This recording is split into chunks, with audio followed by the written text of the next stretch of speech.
Hi, I'm Arnie Gundersen from Fairewinds Associates. It's Thursday, March 31st, and you'll probably notice that this is the second update of a day. Normally I update you every other day.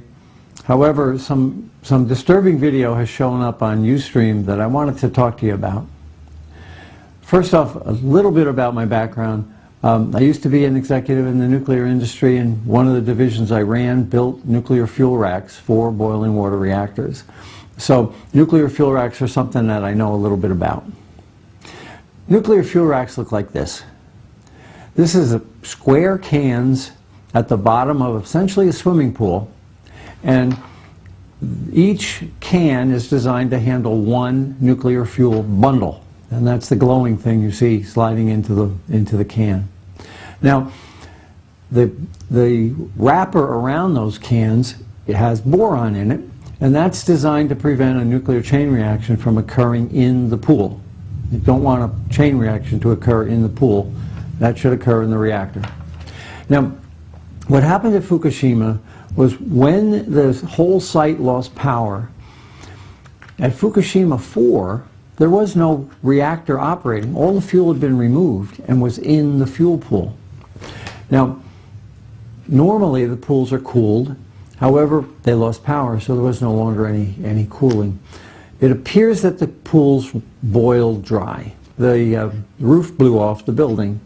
That indicates that hydrogen was built up from something called a Zircaloy water reaction that had to occur at temperatures over 2200 degrees. Now, after that, the Fukushima staff has been attempting to pour water into that reactor. And you can see in this picture that up the side of the building is a hydraulic device. It's actually designed for pumping concrete. That's pumping water up and over the roof and pouring water into the nuclear fuel pool. Well, this picture is undated, but when it was taken, it clearly shows that there's no water in the pool. Now, if you look, there's a green, long green device, and that's the refueling bridge.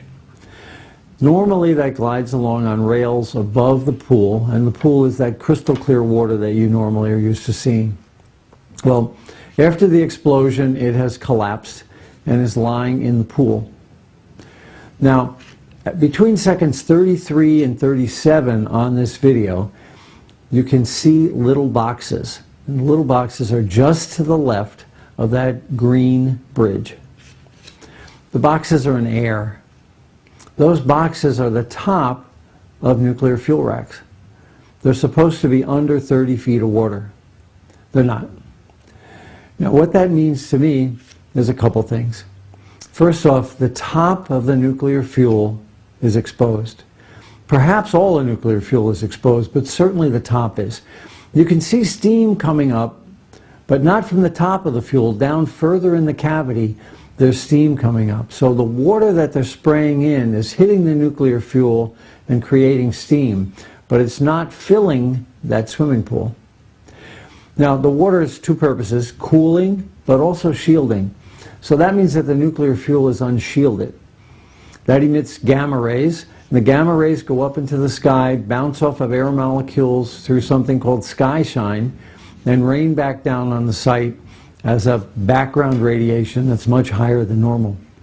That makes work on site really difficult, and it makes work on that refueling pool almost lethal. Now, the other thing it means to me is that the nuclear fuel itself is extraordinarily hot, and the plutonium inside can become volatile. Now, I spoke yesterday in the earlier update about cerium being discovered off-site and plutonium being discovered, and the fact that the nuclear fuel pool does not have water in it, to me, indicates that it might be a clean path for those heavy elements to be escaping from the building and being discovered off-site. And I would recommend, based on this, that the evacuation zones should be pushed back further because of these heavy elements being released, as well as the cesium that was also in those racks.